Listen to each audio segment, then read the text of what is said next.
The Strait of Hormuz has long been one of the world's most important energy choke points. But after months of disruption, now Iran says that it has the upper hand.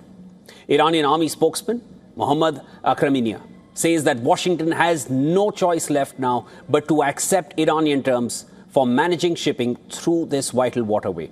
Tehran insists that any reopening must respect an arrangement that gives Iran a central role in managing maritime traffic. But here is the bigger question. Does Donald Trump, in fact, actually have a choice? U.S. Treasury Secretary Scott Bessent argued that Hormuz may never return to its old role. What he meant is that the region is now moving towards alternative energy routes that could eventually make the strait far less important and less relevant. And the Gulf states are already moving in that direction. Let me give you a glimpse.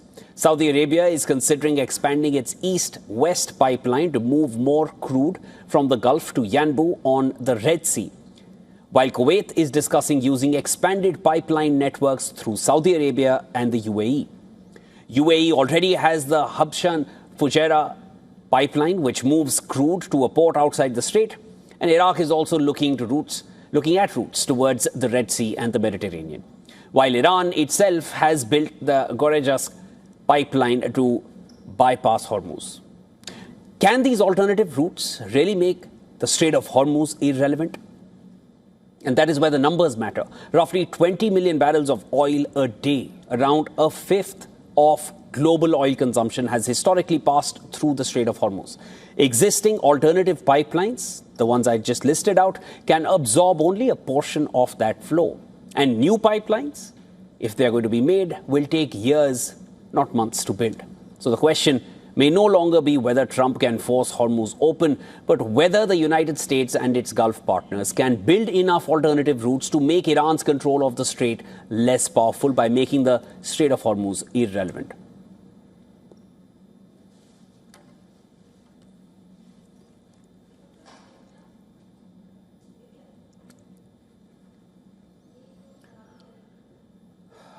All right, and to discuss further on this, I'm now being joined from Italy by Peter Kuznick, Professor of History and Director of the Nuclear Studies Institute at American University. Professor Kuznick, always a pleasure speaking with you. This time you're joining us from Italy. Thanks so much for making time.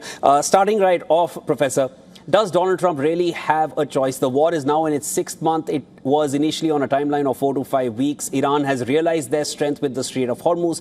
Can Hormuz ever become irrelevant? Does Donald Trump have any choice but to accept Iran's terms? Donald Trump has choices, but they're all bad choices. He could either surrender and submit to Iran's terms, which basically are calling for unconditional surrender by the United States.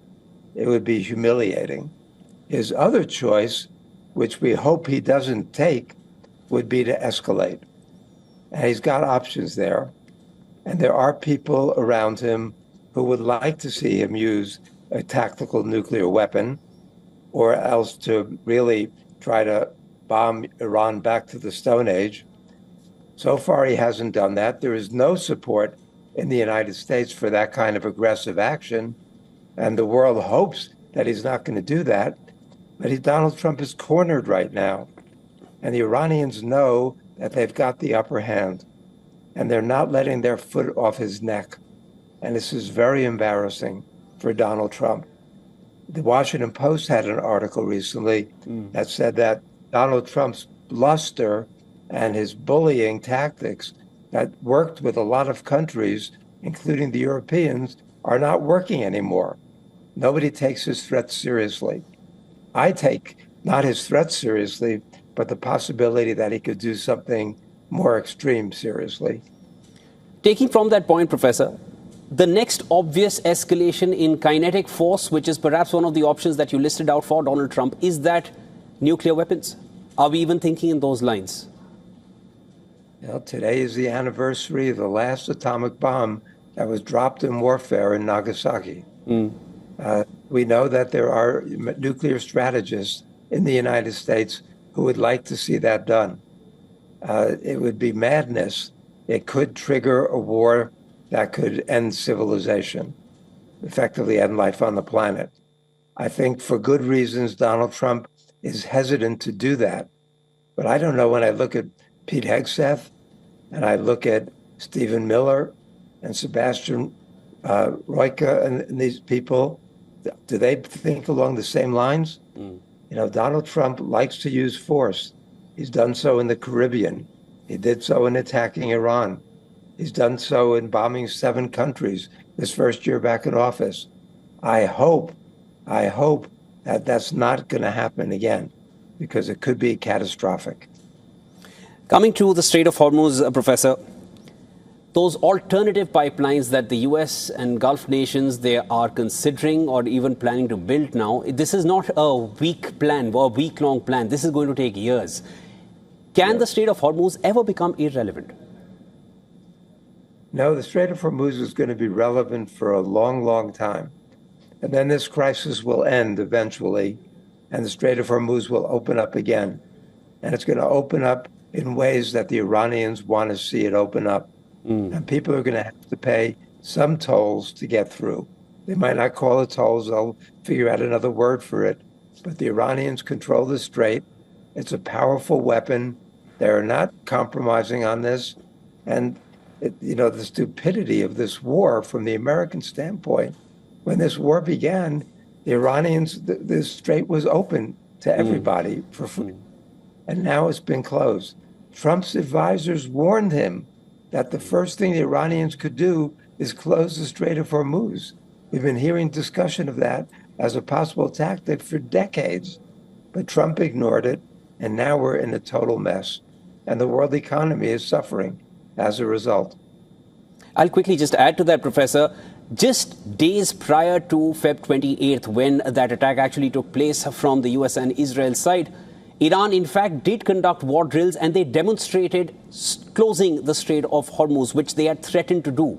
So even though US and Israel never imagined that they would actually do it, they did demonstrate it for a day. And then that's exactly what they played out. And both sides admitted, US and Israel, that they didn't see it coming. But here we are, nearly 6 months later, 5+ months later, and the Strait of Hormuz remains the bigger sticking point than the nuclear program, which has still not been resolved. But let me come to the parallel to this, the Bab el-Mandeb Strait. We're seeing more and more hostilities between the Houthis, which largely have sway over that area, and Saudi Arabia. We've seen commercial vessels being sunk to the ground in the Red Sea, and that includes an Indian-flagged vessel as well.